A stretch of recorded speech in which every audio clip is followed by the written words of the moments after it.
باقی بھائی نے کہا کہ انجینئر محمد علی مرزا کے فالوور کہتے ہیں اس نے بابوں کو برباد کیا ہے۔ میرے پیارے بھائی، یہ بابوں کو کون سا برباد کرنا ہے کہ لوگوں کے بابوں پر، لوگوں کے بزرگوں پر یا لوگوں کے کابرین پر طنز کیا جائے، ان پر تو تان کیا جائے، ان کا تو رد کیا جائے۔ اور جب اپنے بابے کی باری آئی اسحاق جالوی کی، جس کو کہتے ہیں مولانا اسحاق مدنی، وہ ختم نبوت کا منکر ہو کر مرتد ہو کر مرا، تو وہ آج بھی اس کے نزدیک رحمہ اللہ ہے، مرزا کے نزدیک۔ اور اس پر مرزا کا پورا کلپ موجود ہے کہ یہ جو عقیدہ ہے کہ اس امت میں نبوت جاری ہے، یہ اس کے استاد اسحاق جالوی نے ابن عربی صوفی گمراہ کی کتاب سے لی ہے۔ اور اس ابن عربی صوفی کی کتاب میں ایسی کفریات موجود ہیں جن کا ڈیفینڈ کرنا پاسبل نہیں ہے۔ مرزے کے الفاظ ہے میرے بھائی، ہو بہو جیسے میں بیان کر رہا ہوں، اس پر پورا کلپ موجود ہے۔ تو لوگوں کے بابوں پر تان کرنا، اور اپنے بابے کی باری ہے، اب اپنا بابا کافر و مرتد ہو کر مر گیا، اس کا تو دفاع کیا ہے۔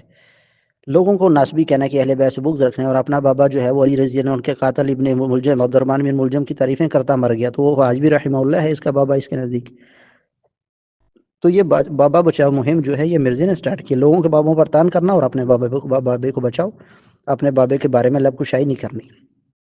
اپنے بابے کے بارے میں لب کشائی اس لیے نہیں کرنی، وہ کفر پر بھی مر جائے، وہ اس عقیدے پر مر گیا اسحاق جالوی کی سمت میں نبوت جاری ہے۔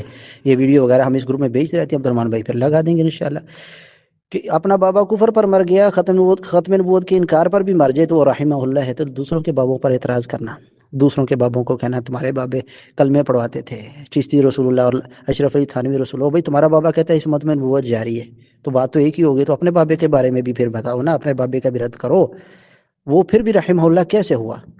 ختم نبوت کے انکار پر ایک بندہ مر گیا، کہتا ہے اس امت میں نبوت جاری ہے، تو وہ رحمہ اللہ ہوتا ہے؟ تو یہ کہنا کہ بابوں کو برباد کیا، بھی اپنے بابے کی خبر دو، بابوں کو اگر برباد کرنا تو پہلے اپنے بابے کو برباد کرتا نا، پھر کہتے ہیں لوگوں کو دین کی طرف لے کر۔ یہ کون سا دین ہے میرے بھائی؟ صحابہ کرام رضی اللہ عنہ اجمعین کو جانوروں کے ساتھ مشابہت دینا۔ معاویہ رضی اللہ عنہ کو کہا ایک گھوڑا، معاویہ رضی اللہ عنہ کو، معاویہ بن ابی سفیان رضی اللہ عنہ کو مرزا نے کہا گھوڑا، اہل سنت کا گھوڑا۔ عمر بن عاص رضی اللہ عنہ کو، جن کو اللہ کے نبی نے فرمایا ابن العاص مومنان، عاص کے دونوں بیٹے مومن ہیں، رسول اللہ نے ان کو مومن فرمایا، اور مرزا کہتا ہے عمرو عیار، عمرو عیار کہا عمر بن عاص رضی اللہ عنہ صحابی کو۔ عقیل بن ابی طالب جو علی رضی اللہ عنہ کے بھائی ہیں، ان کو مال کا حریص اور لالچی باور کرایا۔ ام المؤمنین عائشہ رضی اللہ عنہ کے بارے میں تو آج اس گروپ میں سوال ہوا، ان کو ظالم کہا۔ میرے پیارے بھائی، یہ تو کون سی دین کی خدمت کی جا رہی؟ وہ دین تو دین ہی نہیں ہے جو صحابہ کے واسطے سے نہیں ملا ہمیں۔ قرآن ہمیں ملا ہے، صحابہ کرام رضوان اللہ اجمعین نے لکھا، صحابہ نے اس کو حفظ کیا اور پھر آگے پہنچایا امت تک۔ جو اللہ نے قرآن میں فرمایا ہے نا، بل ہوا آیات بینات فی صدور الذین اوتوا العلم، یہ وہ آیات ہیں جو علم والوں کے سینوں میں محفوظ ہیں۔ یہ سینے صحابہ کرام رضوان اللہ اجمعین کے تھے نا، اولین جن میں قرآن محفوظ اور ہم تک پہنچا۔ جب ان کی توہین کر دی، ان کو جانوروں سے مشابہت دی جا رہی ہے، ان کو عیار بدماش باور کرایا جا رہا ہے، تو پھر یہ دین کی خدمت کیسے ہوئی؟ میرے پہلے تو ہمیں یہ سمجھایا جائے نا، کس منہ سے یہ بات کی جاتی ہے کہ اس نے دین کی خدمت کی، صحیح حقیقت بتائی۔ یہ حقیقت ہے؟ یعنی معاویہ بن ابی سفیان رضی اللہ کو کہنا ہے اہل سنت کا گھوڑا، یہ حقیقت ہے؟ یہ کیا ہے؟ یہ کہ دجل و فریب نہیں ہے امت کے ساتھ، صحابہ کی تنقیص توہین نہیں ہے، ام المؤمنین عائشہ رضی اللہ عنہ کو ظالم کہنا، وہ اہل بیت میں سے ہیں، اہل بیت کو ظالم کہنا، یہ حقیقت ہے تمہارے نزدیک؟ تو پھر ناسبیت کیا ہے؟ اہل بیت سے بغض کس چیز کا نام ہے؟ کیا خیال ہے؟ اور علی رضی اللہ عنہ کے بھائی عقیل بن ابی طالب کو کہنا کہ مار کے حریص اور لالچی تھے، وہ یہ حقیقت ہے تمہارے نزدیک؟ اس کو حقیقت مانتے ہو؟ تو اسے قرآن حدیث ہے، یہ بیچارے خود بیچارے جن کے گھروں کی تلاشیاں لیں، ان کے پاس کوئی حدیث کی کتاب نہیں، یہ بیچارے کیا جائے؟ ایک بندہ جانتا ہو کتاب و سنت کو تو سمجھے گا نا، مرزا غلط کہتا ہے یہ صحیح کہتا ہے۔ اسی طریقے سے قبر پرستی اور توحید کی بات تو آپ دیکھ لیں، قبروں کے پاس تو دعا قبول ہوتی ہے مرزا کے نزدیک۔ یہ قبر پرستی کا رد ہو رہا ہے، یہ قبروں کو بتایا جا رہا ہے کہ وہاں دعائیں قبول ہوتی ہیں۔ وہ ویڈیو بھی عبد الرحمن بھائی لگا دیں گے انشاءاللہ، یہ لگا دیو۔ رہی بات توحید کی، بھائی تو مشرکین مکہ بھی تو جزوی طور پر توحید میں کچھ باتوں کے قائل تھے نا، تو ان کو ان کی توحید نے فائدہ دیا؟ کبھی کہا جاتا ہے کہ بڑی اچھی بات ہے مشرکین مکہ بھی توحید کے قائل تھے، ان کی تعریف کی جاتی ہے اس وجہ سے؟ نہیں، اس کو کاؤنٹ بھی نہیں کیا جاتا، صفر ہو گیا نا معاملہ۔ قرآن کریم میں جہاں بھی ہے وَلَئِن سَأَلْتَهُم مَّن خَلَقَ السَّمَاوَاتِ وَالْأَرْضَ لَيَقُولُنَّ اللَّهُ، جب ان سے آپ سوال کریں گے کہ زمین آسمان کس نے پیدا کیے، وہ قرآن کریم میں متعدد مقامات پر آپ کو یہ آیات ملیں گی۔ اس میں آپ دیکھیں جو ہے وہ سورۃ العنکبوت میں دیکھ لیں، سورۃ العنکبوت میں اگر آپ ان سے سوال کریں کہ زمین آسمان کو کس نے پیدا کیا، تو یہ کہیں گے اللہ نے پیدا کیا۔ وَسَخَّرَ الشَّمْسَ وَالْقَمَرَ، مسخر کس نے کیے ہے سورج اور چاند کو، یہ کہیں گے اللہ نے پیدا کیا۔ فَأَنَّىٰ يُؤْفَكُونَ، یہ کہاں بہہ کے جاتے ہیں اس کے باوجود کہ یہ سب کچھ تسلیم کرتے ہیں۔ تو جب قبر پرستی کا رد کرنا تھا، پھر قبروں کے پاس دعا کی قبولیت کا کیا معنی میرے بھائی؟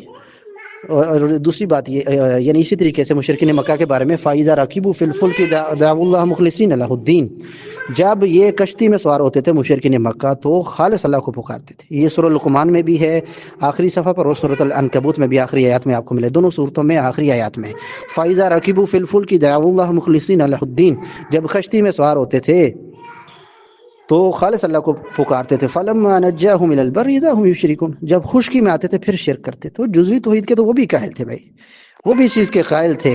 جب خالص اللہ کو پکارتے تھے سمندروں میں، اور زمین آسمان اللہ نے پیدا کی، مانتے تھے، تسلیم کرتے تھے. کیا اس کا فائدہ ہوا؟ کوئی کہتا ہے کہ یہ ان کی توحید تھی اور بڑا اچھا کام تھا، یہ اس کو ان کو کچھ فائدہ دے گی، نفع دے گی؟ اسی طرح مرزے کا بھی حال ہے بھائی.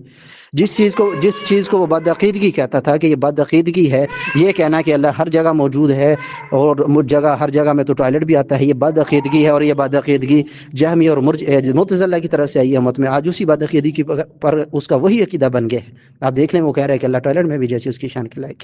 تو یہ بات سمجھنی چاہیے میرے بھائی. کہتے ہیں لوگ قرآن اور حدیث پڑھنے لگ گئے ہیں. سبحان اللہ، قرآن اور حدیث ایسا پڑھایا مرزا نے لوگوں کو کہ لوگ صحابہ کرام پر زبانیں دراز کرنے لگے. یہ قرآن حدیث پڑھ کے لوگ صحابہ کی تنقیس ہوتی ہے. صحابہ قرآن حدیث پڑھ کے لوگوں کے دلوں میں صحابہ کو بغض بھرا جاتا ہے. یہ قرآن حدیث تو نہیں بڑھایا، یہ تو وہی ہو گیا علی رضی اللہ عنہ نے فرمایا تھا کلمۃ حق ارید بها الباطل، کہ خوارج کے بارے میں جو کلمہ کہہ رہے ہیں وہ تو اپنی جگہ حق ہے، قرآن بھی حق ہے، حدیث بھی حق ہے، لیکن جو مراد تشریح فہم اسے سمجھایا جا رہا ہے وہ باطل ہے. تو انہوں نے بھی وہی کام کیا، قرآن و سنت کو استعمال کیا اور لوگوں کے دلوں میں صحابہ کو بغض بھرا. کہتے لوگ نمازیں پڑھنے پہلے تو بے نماز تھے نا، اور مرزا کے جتنے فالوور ہیں وہ سارے تو نمازی ہیں میرے بھائی، وہ تو پہلی صف کے نمازی بن گئے نا. کیا خیال ہے؟ یعنی مرزا کے جو فالوور ہیں وہ تو پہلی صف کے تکبیر اولیٰ کے ساتھ نماز پڑھتے ہیں، ان میں سے کچھ امام مؤذن بن گئے ہوں گے. کہتے ہیں مرزا کی وجہ سے لوگ نمازیں پڑھنے لگے. پہلے لوگ نمازیں نہیں پڑھتے تھے، پہلے کبھی کوئی نماز ہوئی نہیں پاکستان میں، یہ دنیا میں نماز نہیں ہوتی تھی، پہلے لوگ نماز نہیں پڑھتے تھے. سبحان اللہ، یہ کہنا کریڈٹ لیا جا رہا ہے اس بات کا خام. لوگ قرآن پڑھنے اور حدیث پڑھنے لگی. سبحان اللہ، قرآن و حدیث. اور بھائی جو ان کا بابا ہے مرزا انجینئر، وہ خود نہیں قرآن حدیث پڑھ سکتا، قرآن کی غلط تفسیر کرتا ہے. اسی طریقے سے حدیث کو عربی متن کے ساتھ پڑھنا اس کا کام ہی نہیں، بیچارہ کہ لنگڑا لولا. آپ نے کبھی دیکھا عربی متن اس نے پوری حدیث کا پڑھ کے آپ کے سامنے کبھی بیان کی؟ وہ خود نہیں پڑھ سکتا تو اس کی وجہ سے لوگ کیسے پڑھنا سیکھیں گے بھائی؟ وہ خود جاہل ہے تو لوگ اس کی وجہ سے کیسے کتاب و سنت سیکھیں؟ کوئی عالم ہوگا، کسی عالم سے کوئی دین کا علم حاصل کرے گا، کسی عالم کو سنے گا تو کہا جا سکتا ہے بھی اس کی وجہ سے لوگ کتاب و سنت کی طرف آئے یا قرآن پڑھنا، سنت پڑھنا، حدیث پڑھنا سیکھیں. جو خود نہیں پڑھ سکتا وہ دوسروں کا کیا سکھائے؟